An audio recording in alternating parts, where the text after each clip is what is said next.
पंजाब के तरन तारण में बेहद खौफनाक घटना हुई है। तरन तारण के गांव उस्मा स्थित लॉ कॉलेज में एक सिरफिरे ने क्लासरूम में छात्रा की गोली मारकर हत्या कर दी। इसके बाद आरोपी ने उसी पिस्टल से खुद को भी शूट कर दिया। दोनों की मौके पर ही मौत हो गई। सरहाली थाना पुलिस मौके पर पहुंची। कॉलेज को पुलिस छावनी में बदल दिया गया। बताया जा रहा है कि प्रिंस राज सिंह ने एक तरफा प्यार को लेकर इस वारदात को अंजाम दिया। पुलिस को शक है कि युवक ने वैलेंटाइन वीक में 8 फरवरी को छात्रा को प्रपोज किया था। जब छात्रा राजी नहीं हुई तो छात्र ने यह कदम उठाया।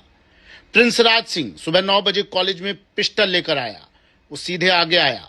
वहां पर छात्रा संदीप कौर अपनी सहेली के साथ बेंच पर बैठी थी। आरोपी ने थोड़ी देर उससे बहस की। उसके बाद उसने पिस्टल तान दी और छात्रा के सिर से सटाकर गोली मार दी। गोली लगते ही छात्रा नीचे गिर पड़ी। साथ खड़ी सहेली संदीप कौर की तरफ झुकती है। इससे पहले अभिराज ने दोबारा पिस्टल लोड की और अपने सिर पर गोली मार ली। वो भी नीचे गिर गया। इसके बाद छात्रा ने संदीप कौर को उठाने की कोशिश की, लेकिन पॉइंट ब्लैंक रेंज से गोली मारने की वजह से उसका ब्रेन फट गया और उसकी मौके पर ही मौत हो गई। वीडियो में आप देख सकते हैं, गोली की आवाज सुनते ही कॉलेज में सनसनी फैल गई। छात्र इधर उधर भागने लगे। लॉ कॉलेज में हुई इस बड़ी घटना के पीछे अब कई बड़े सवाल उठ रहे हैं कि आखिर कैसे ये युवक पिस्टल लेकर कॉलेज में पहुंच गया। क्या कॉलेज में सुरक्षा कर्मी नहीं थे? आरोपी युवक पिस्टल लेकर क्लासरूम तक कैसे पहुंचा? ऐसे कई सवाल हैं जिनके जवाब अब तलाशे जा रहे हैं। दिल्ली में सोमवार सुबह 10 स्कूलों को बम से उड़ाने की धमकी वाली कॉल मिलने से हड़कंप मच गया। आनंद फानन में दिल्ली पुलिस की टीम और बम निरोधक दस्ता स्कूलों में तैनात हुआ। सोमवार सुबह राष्ट्रीय राजधानी के कम से कम 10 स्कूलों को बम से उड़ाने की धमकी मिली, जिनमें साउथ दिल्ली के 3 स्कूल भी शामिल है। सभी धमकी भरे कॉल सुबह 8:30 से 9 बजे के बीच आए, जिससे बड़े पैमाने पर सुरक्षा व्यवस्था की गई। फायर टीम्स, पुलिस और बम डिटेक्शन और डिस्पोजल स्क्वाड मौके पर पहुंचे और बड़े पैमाने पर तलाशी अभियान शुरू हुआ। दिल्ली में बम की झूठी अफवाह फैलाने का सिलसिला पिछले 1 साल से चल रहा है, जिसके चलते दिल्ली पुलिस का जांच अभियान में काफी समय बर्बाद होता है। अब तक अफवाह फैलाने वाले आरोपियों पर नकेल कसने में पुलिस को सफलता नहीं मिली है। जिन स्कूलों को धमकी कॉल आई उनमें Loreto Convent School Delhi Cantt, Cambridge School Srinivaspuri, Vedvyas International Vedant Venkateshwar School Rohini, Cambridge School NFC the Indian School Sadiq Nagar, CM Shri School Rohini, DTA School INA और बाल भारती स्कूल रोहिणी शामिल हैं। एयरफोर्स स्कूल लोधी रोड और सुब्रतो पार्क, केआर मंगलम स्कूल और इंडियन स्कूल को भी बम की धमकी मिली। सभी स्कूलों में बच्चों को सुरक्षित बाहर निकाला गया और प्रशासन ने अभिभावकों को तुरंत सूचित किया। दिल्ली पुलिस ने कहा कि अब तक की सभी कॉल्स संदिग्ध लगी, लेकिन हर इनपुट को प्रोटोकॉल के मुताबिक वेरीफाई किया जा रहा है।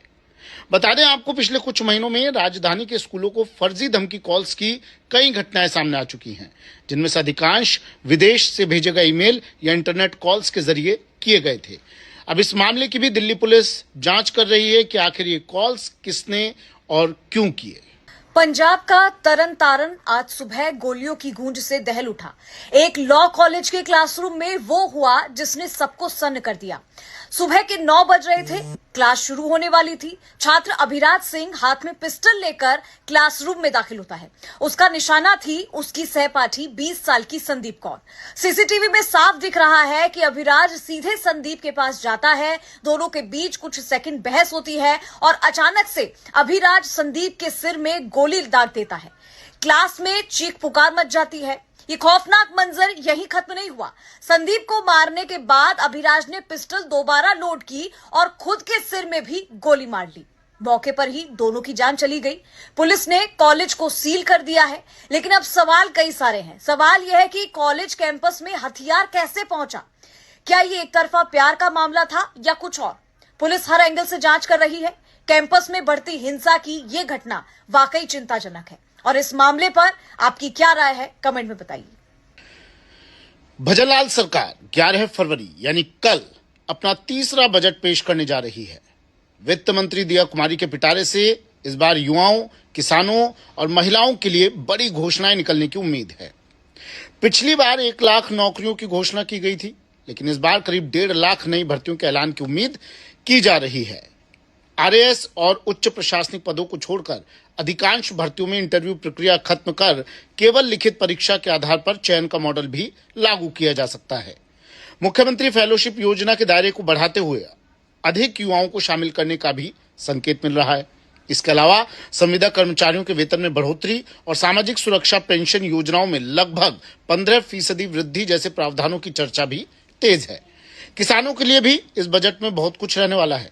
पीएम किसान सम्मान निधि में राज्य सरकार का अंशदान बढ़ाकर इसे 12,000 रुपए सालाना करने की घोषणा हो सकती है। गेहूं के साथ साथ बाजरा और ज्वार के एमएसपी पर खरीद और बोनस में वृद्धि की संभावना भी है। महिलाओं के लिए सरकार लखपति दीदी योजना का विस्तार करेगी। पशुपालक महिलाओं के लिए विशेष बोनस और डेयरी क्षेत्र में नए स्टार्टअप्स के लिए सब्सिडी का ऐलान हो सकता है। वृद्धावस्था और विधवा पेंशन में 15% की वृद्धि कर इसे बढ़ाकर 1,300 से 1,400 रुपए तक किया जा सकता है। सिर्फ इतना ही नहीं, दिया कुमारी के पिटारे से सड़क, यातायात, उद्योग, छोटे व्यापारियों के लिए भी कई घोषणाएं निकल सकती है। बजट से आपकी उम्मीदें कितनी होगी पूरी, देखिए कल दिन भर जी राजस्थान पर। नमस्कार, जय श्री राम। तो पिछले 24 से 36 घंटों से मैंने देखा है कि एक वीडियो इंस्टाग्राम पर और काफी सारे सोशल मीडिया प्लेटफॉर्म पर एक वीडियो बहुत वायरल हो रहा है। तो अभी तक इसमें सिर्फ एक पक्ष की कहानी सुनी गई है और अब मैं अपना पक्ष रखते हुए ये बयान देना चाहती हूँ कि ये जो वीडियो है ये 6 जनवरी का वीडियो है, अभी का वीडियो नहीं है। और ये किसी कस्टमर का वीडियो नहीं है, ना मैंने किसी कस्टमर के साथ अभद्रता की है जिसका ये वीडियो है। ये हमारे ही बैंक में कार्य कर रही एक महिला के हस्बैंड के साथ मेरी बहस हुई है, उसका वीडियो है, जिसको गलत रुख दिया गया है कि मैंने कस्टमर के साथ बदतमीजी करी है और इसको जातिवाद का मुद्दा बनाया गया है। मैं आपको शुरुआत से बताती हूँ कि इसमें हुआ क्या था। तो महिला हमारे साथ जो काम कर रही थी उनको उन्होंने रेजिग्नेशन दिया था और उनको सेम डे रिलीविंग चाहिए थी। जिस दिन उन्होंने रेजिग्नेशन दिया था उनकी ननद सुबह से आकर के बैठी हुई थी ब्रांच में और उनकी ननद से मेरी थोड़ी बहुत बहस हुई थी उस सुबह। आगे का उन्होंने अपने भाई को बताया, मतलब रितु के जो महिला मेरे साथ काम करती है उसके हस्बैंड को बताया उसने। और उसके हस्बैंड 4:30 बजे वर्किंग आवर खत्म होने के बाद 3:30 बजे वर्किंग आवर खत्म हो जाते हैं, 4:30 बजे बैंक में घुस करके उन्होंने मेरे साथ अभद्रता की।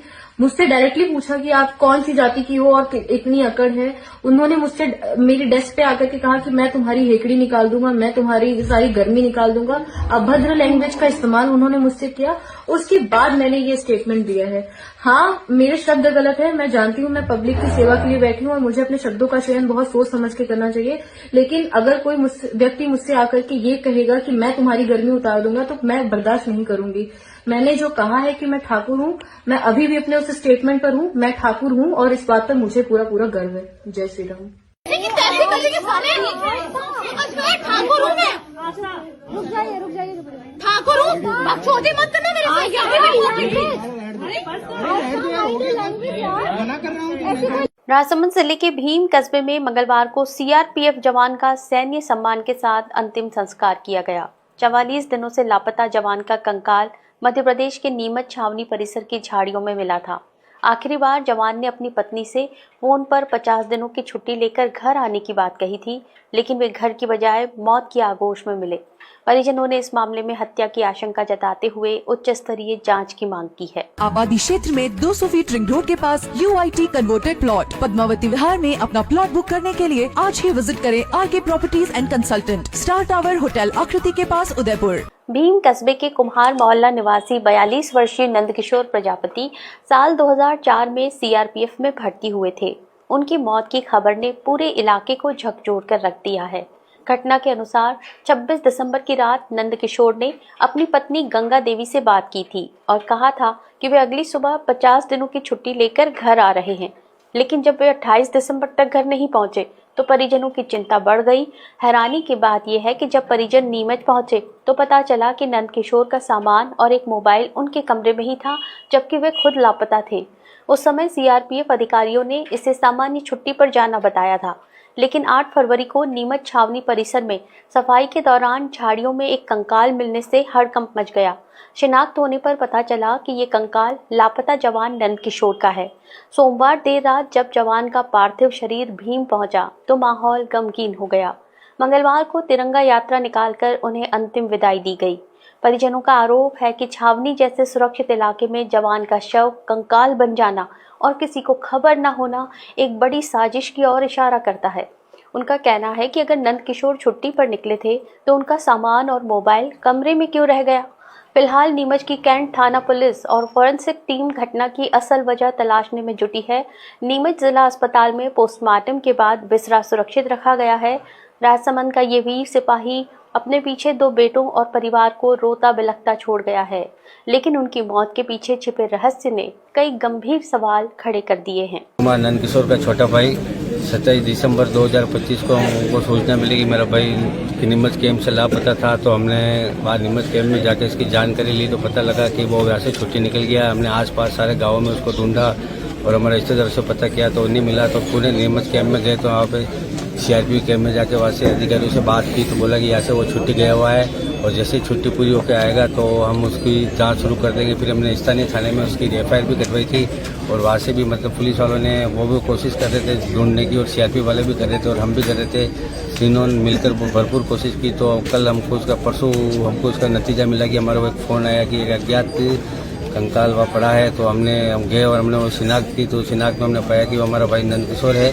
तो उनके सहयोग से CRP वालों के सहयोग से उनकी जो मेडिकल जो भी जांचें थी वो संपूर्ण रूप से पूरी करवाई। फॉरेंसिक DNA जो भी जांचें करवा के और कल सुपुर्द हमको सौंप दिया और हमारे साथ CRPF के जवान आए और सम्मान राजकीय सम्मान के तरीके से उनका राजकीय अंत्येष्टि पूर्ण हुई। अभी तो इसके बारे में हमको भी ज़्यादा कुछ मालूम नहीं है, तो इसके बारे में विभागीय जांच जारी है और अभी हम लोग को हमारे अधिकारियों के द्वारा इस पार्थिव शरीर को उनके घर वालों को सुपुर्द करने के लिए भेजा गया है।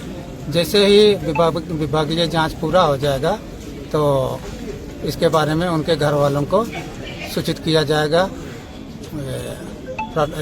पत्र के द्वारा। और जहां तक बेनिफिट की बात है तो बच्चे को नौकरी मिल सकता है और उनका जो बेनिफिट हैं जो भी पैसे हैं उनके वो सारा सब कुछ मिलेगा और मिसेस को पेंशन लागू होगा। उदयपुर में अरिहंत नर्सिंग कॉलेज से जुड़े एक मामले में बड़ा फर्जीवाड़ा सामने आया है। सहेली मार्ग स्थित बेशकीमती जमीन को लेकर फर्जी दस्तावेज तैयार कर कब्जा करने और इन्हीं दस्तावेजों के आधार पर कॉलेज की मान्यता लेने का आरोप है। कोर्ट के निर्देश पर हाथीपोल थाना पुलिस ने कॉलेज डायरेक्टर समेत 4 लोगों के खिलाफ मामला दर्ज कर जांच शुरू कर दी है। आबादी क्षेत्र में 200 फीट रिंग रोड के पास UIT कन्वर्टेड प्लॉट पद्मावती विहार में अपना प्लॉट बुक करने के लिए आज ही विजिट करें RK properties and consultant, star tower hotel आकृति के पास उदयपुर। उदयपुर के पौष इलाके सहेली मार्ग पर स्थित Mewar health management private limited की संपत्ति को लेकर एक बड़ा षड्यंत्र सामने आया है। अरहम शिक्षा और शोध संस्थान के बैनर तले संचालित अरिहंत नर्सिंग कॉलेज और BEd कॉलेज की नींव में फर्जीवाड़े के गंभीर आरोप लगे हैं। शिकायतकर्ता डॉक्टर सुरभि पोरवाल के अनुसार डॉक्टर देव कोठारी, अनुराग कोठारी, मयंक कोठारी और डॉक्टर सुभाष कोठारी ने मिलकर कंपनी की जमीन और 19 कमरों के भवन का निजी स्वार्थ के लिए दुरुपयोग किया। हैरानी की बात यह है कि जिस भवन को नगर निगम ने वर्ष 1999 में केवल आवासीय उपयोग की अनुमति दी थी, वहां नियमों को ताक पर रखकर शैक्षणिक गतिविधियां संचालित की गई। जांच में सामने आया कि वर्ष 2005 और 2006 में आरोपियों ने कंपनी के बोर्ड ऑफ डायरेक्टर्स की फर्जी बैठक का हवाला देकर 1000 रुपए प्रतिमाह का फर्जी किराया अनुबंध तैयार किया, जबकि हकीकत में ऐसी कोई बैठक हुई ही नहीं और न ही कंपनी के खाते में कभी कोई किराया जमा कराया गया। इतना ही नहीं, आरोपियों ने इंडियन नर्सिंग काउंसिल और राजस्थान नर्सिंग काउंसिल जैसी संवैधानिक संस्थाओं को भी गुमराह किया। इन्हीं फर्जी दस्तावेजों को असली के तौर पर पेश कर अरिहंत नर्सिंग कॉलेज की मान्यता प्राप्त कर ली गई। फिलहाल 17 कमरों का उपयोग हॉस्पिटल के आवासीय कार्यों के लिए हो रहा था, जबकि शेष हिस्से में अवैध रूप से कॉलेज चलाया जा रहा था। पीड़ित पक्ष को इस पूरे खेल की जानकारी अक्टूबर 2025 में हुई, जिसके बाद उन्होंने न्याय के लिए कोर्ट का दरवाजा खटखटाया। हाथीपोल पुलिस ने अब IPC की विभिन्न धाराओं के तहत धोखाधड़ी, आपराधिक विश्वासघात और जालसाजी का मुकदमा दर्ज किया है। मामले की गंभीरता को देखते हुए जांच हाथीपोल CI को सौंपी गई है। कोई भी बोल रहा हूँ, आपको मतलब क्या होना चाहिए? आप ये बताओ कि आप दूसरों की विधानसभा में जाकर के दखलंदाजी करोगे क्या? किसकी विधानसभा है वो? अमीन काग जी की विधानसभा है वो। आप जाकर के वहाँ पे नेतागिरी कर रहे हो ना कि ये नहीं बनने दूंगा, ये नहीं करने दूंगा, ये ऐसे कर दूंगा, वैसे कर दूंगा। कहाँ सुना आपने?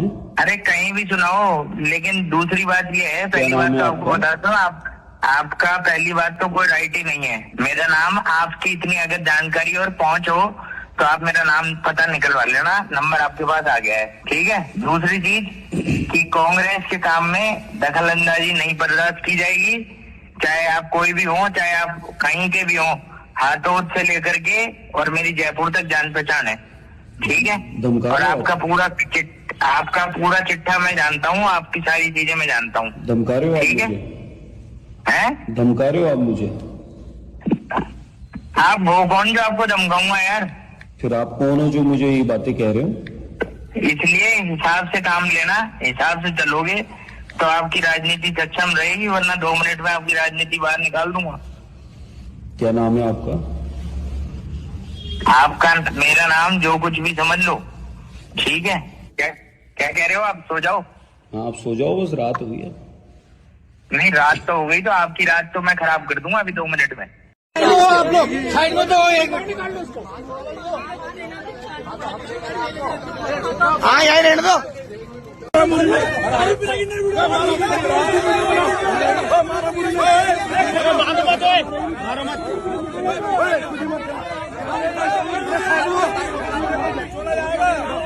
कोई भी हो,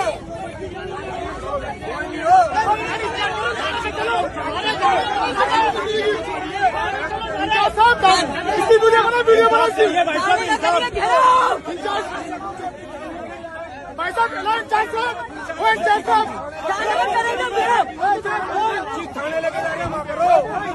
किसी की जान की कीमत है, हमारी भी जानों की कीमत है, जैसे वो भी जानों की कीमत है, सबकी जान के बराबर है।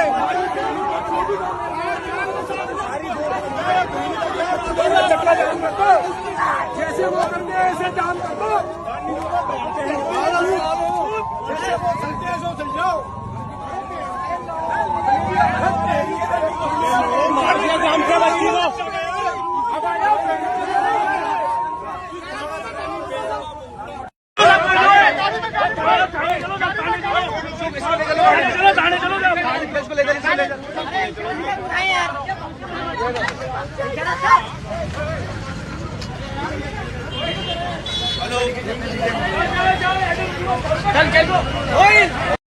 तेईस अक्टूबर 2025 सोने चांदी के भाव। सोना चांदी आज फिर हुआ सस्ता, सोने की कीमतों पर आई भारी गिरावट। आज चांदी का ताजा भाव क्या है देख लेते हैं। 1 ग्राम चांदी का भाव हुआ 159 रुपए 90 पैसे। 8 ग्राम चांदी का भाव हुआ 1279 रुपए 20 पैसे। 10 ग्राम चांदी का भाव हुआ 1599 रुपए। 100 ग्राम चांदी का भाव हुआ 15,990 रुपए। 1 किलो चांदी का भाव हुआ 1,59,900 रुपए। कल के मुकाबले आज चांदी के भाव में 4,000 रुपए प्रति 1 किलो की गिरावट दर्ज की गई है। 18 कैरेट सोने का ताजा भाव। 1 ग्राम सोने का भाव हुआ 9,456 रुपए। 8 ग्राम सोने का भाव हुआ 75,648 रुपए। 10 ग्राम सोने का भाव हुआ 94,560 रुपए। 100 ग्राम सोने का भाव हुआ 9,45,600 रुपए। कल के मुकाबले 18 कैरेट सोने के भाव में 4,000 रुपए प्रति 10 ग्राम की गिरावट दर्ज की गई है। 22 कैरेट सोने का ताजा भाव। 1 ग्राम सोने का भाव हुआ 11,554 रुपए। 8 ग्राम सोने का भाव हुआ 92,432 रुपए। 10 ग्राम सोने का भाव हुआ 1,15,540 रुपए। 100 ग्राम सोने का भाव हुआ 11,55,400 रुपए।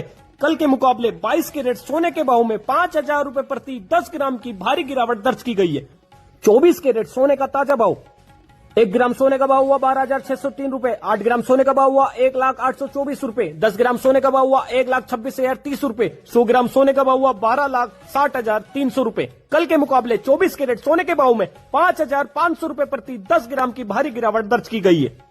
हम आपको बता दें, इस वीडियो में सोने चांदी के होलसेल के भाव बताए गए हैं, इसलिए सोने चांदी पर आपको 3% जीएसटी के साथ मेकिंग चार्ज अलग से देना होगा।